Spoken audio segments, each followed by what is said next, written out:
네, 안녕하십니까. 이제 속도는 대한민국을 상징하는 브랜드가 되어버렸습니다. 심지어 미국마저 한 수 배워갈 정도인데요. 대한민국 특유의 빨리빨리 문화, 정확성 그리고 이를 바탕으로 한 극한의 효율은 6.25 전쟁 휴전 이후 고작 70년 만에 우리가 내로라 하는 초강대국들과 어깨를 나란히 할 수 있었던 원동력입니다. 그리고 이 덕에 명명 불가능할 것만 같았던 미국과의 기술력 격차를 극한까지 단축할 수 있었는데요. 특히 전투기 생산 분야에 있어서는 오히려 미국을 뛰어넘어 전 세계 최선두를 달리고 있습니다. 그래서 준비했습니다. 오늘은 KF-21과 FA-50에 적용된 유일무이한 대한민국의 놀라운 기술력에 대해 알려드리겠습니다. KF-21이 날아오르기까지 22년, 그 과정은 절대 순탄치 않았습니다. 특히 그 중에서도 가장 힘들었던 건 대한민국의 독자 기술력에 대한 불신과 그로 인한 수많은 반대 의견이었습니다. 당장 지난 2022년 KF-21이 초도 비행에 성공하기 직전에도 독자 개발을 멈추고 외국 전투기 수입에 역량을 집중해야 한다는 보도가 나올 정도였습니다. 하지만 겨우 반년도 채 지나지 않아 KF-21에 대한 세간의 모든 비난은 마치 언제 그랬냐는 듯 자취를 감춰버렸는데요. 오직 압도적인 성능만으로 부정을 긍정으로 바꿔버린 것입니다. 더군다나 KF-21은 음속 돌파, AESA 레이더 비행 테스트부터 무장 분리 시험까지 모든 지표가 예상 밖의 안정성을 보이면서 조기 양산이라는 말도 안 되는 일에 도전 중입니다. KF-21이 대한민국의 기술력으로 만든 첫 번째 전투기라는 걸 생각하면 도저히 믿지 못할 만큼 높은 완성도인데요. 이는 전 세계 어떤 전투기 개발 사례에서도 찾을 수 없는 일입니다.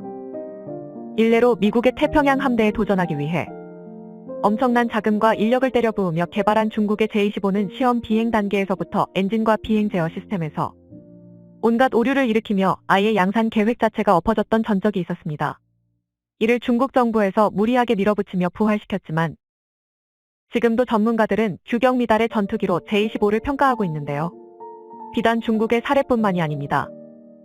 영국과 독일을 주축으로 유럽 국가들이 공동으로 개발한 유로파이터 타이푼 또한 시험 비행 단계에서 항전 시스템의 이상, 전자전 장비 작동 불능 등이 발생하면서 지금까지도 온갖 문제점을 떠안은 채 간신히 운용되고 있습니다.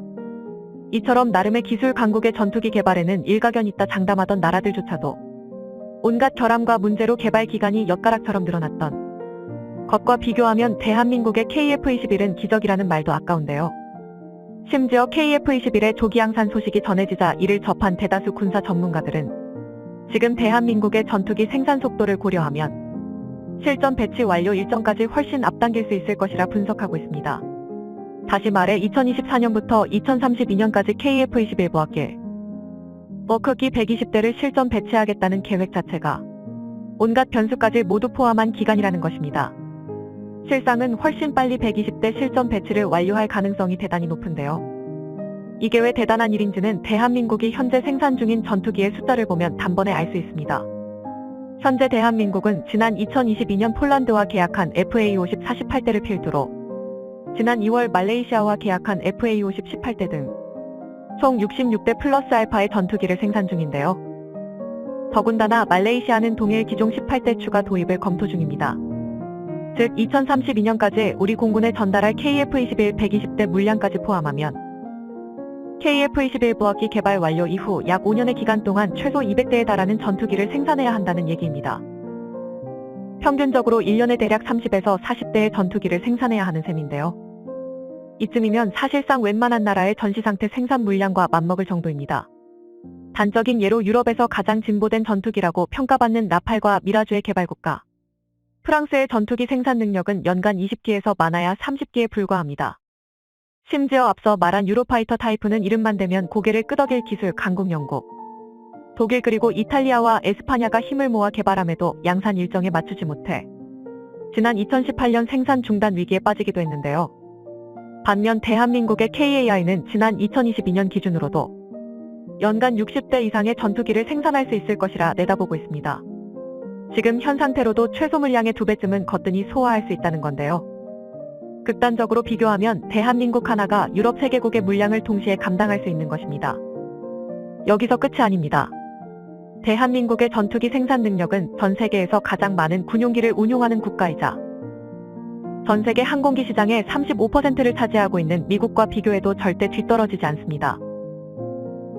실제로 미래 시장 정보 분석 기업인 Forecast International은 2031년까지 총 3,855대의 전투기가 생산될 것이며 이 중 미국의 비중은 48%, 대수로 환산하면 1,800대에 달하는 전투기를 생산하리라 예측했는데요. 이를 통해 추정할 수 있는 미국의 연간 전투기 생산 능력은 평균 150대 수준입니다.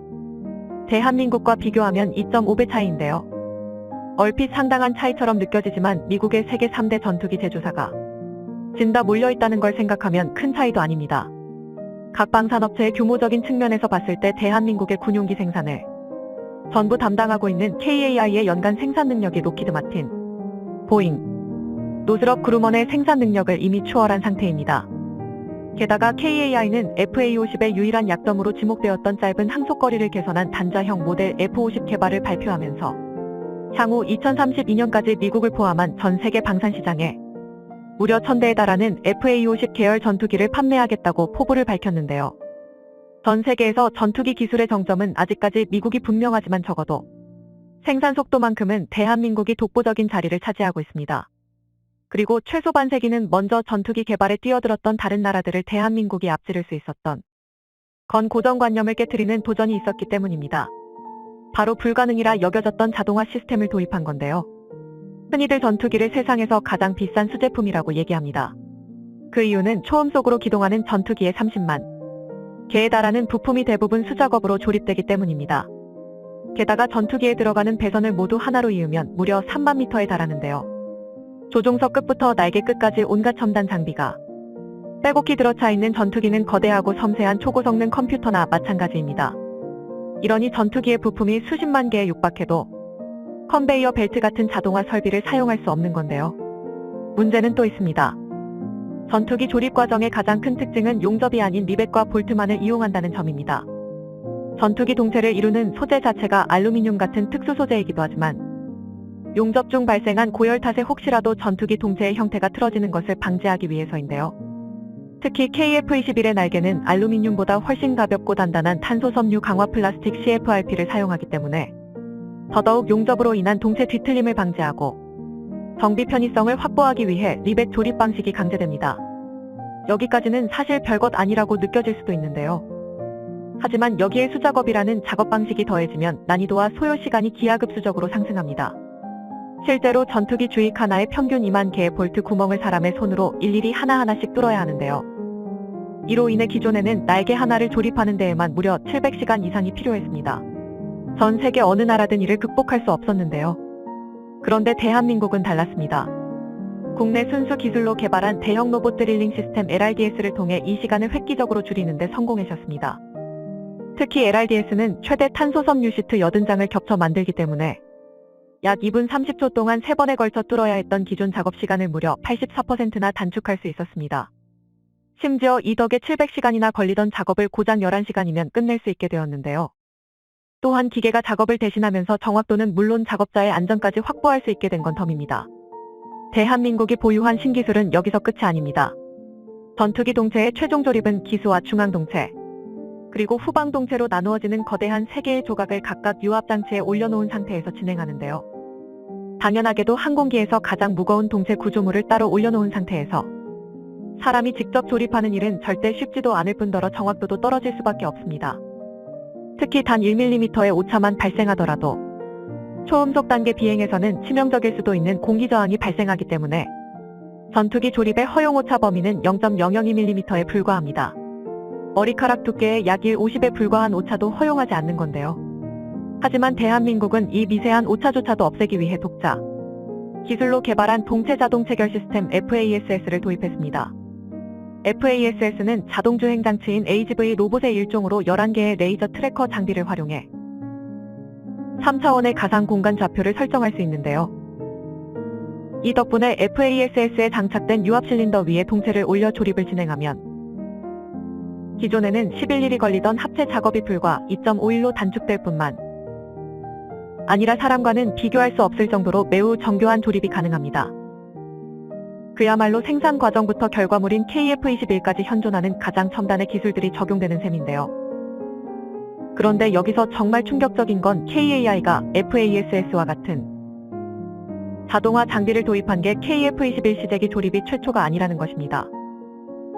KAI는 이미 T50과 수리온, 그리고 FA50의 생산 단계에서부터 이미 레이저 계측과 레이더를 통해 물체를 감지하는 RDS, 정밀 유압잭 시스템 같은 자동화 장비를 하나씩 단계적으로 적용하면서 공정의 현대화를 추구해 왔는데요. 즉 지난 22년 동안 쌓아올린 노하우와 기술력, 그리고 주변의 반대에도 물러서지 않았던 약 200여 개의 업체와 약 10여 개의 연구소가 존재했던 덕분에 미국조차 추월한 세계 최고 수준의 전투기 생산 능력을 갖추게 된 것입니다. 이를 단지 기적이라는 한 글자로 치부해버리기에는 그간 우리 연구진들이 흘린 땀방울이 아까운데요. 군사기술에는 절대 퀀텀 점프가 존재할 수 없습니다. KF-21을 비롯한 대한민국의 급격한 성장을 보고 많은 이들이 미국 같은 선두주자가 잘 이끌어주었기에 가능했다거나 혹은 단순히 운이 좋았다고 말합니다. 대한민국이 자주국방을 위해 어떤 노력을 해왔는지 모르기에 할 수 있는 말인데요. 상식의 틀을 깨뜨리기 위해선 그만큼 막대한 노력이 필요할 뿐입니다. 마침내 세계를 무대로 날아오르기 시작한 KF-21과 대한민국 연구진들의 노력이 반드시 보상받길 바라겠습니다. 시청해주셔서 감사합니다. 영상이 도움이 되셨다면 구독과 좋아요 부탁드리며 다음에 더 유익한 영상으로 찾아뵙도록 하겠습니다.